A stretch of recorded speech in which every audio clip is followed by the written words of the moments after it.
जम्मू आ गए, दिल्ली आ गए, अलग अलग जगह पे आ गए, और अभी सरकार उनको करेगी फिर से हम मेरी बात समझ गए क्या? सबके साथ मर्डर हो जाता है क्या? सारी बहुएं जला के मार दी जाती? नमस्कार दोस्तों, क्या आपने कभी ऐसा सुना है कि सिर्फ आपके घर के किसी सदस्य के अपराधी हो जाने से आपको अपराधी माना जा सकता है?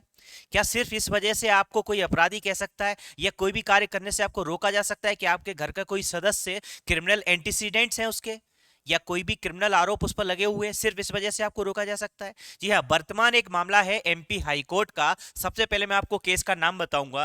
केस का नाम है Farzana Bano versus union of India and others. MP high court का ये जजमेंट है।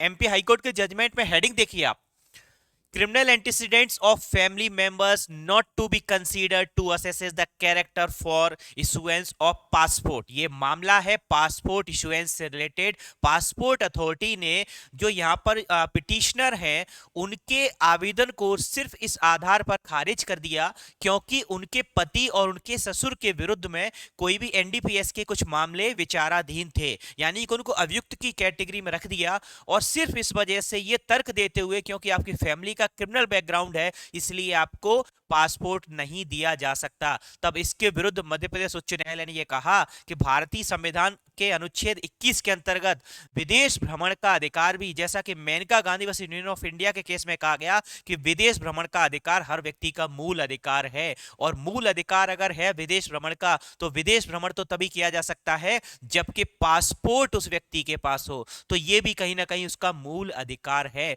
और सिर्फ इस आधार पर उस व्यक्ति का पासपोर्ट बनाने से आप मना नहीं कर सकते कि उसके फैमिली मेंबर्स में से किसी का भी, उसके पति का या ससुर का या किसी का भी कोई कोई क्रिमिनल एंटीसीडेंट्स अवेलेबल है, उससे उसको मना नहीं किया जा सकता है। धन्यवाद।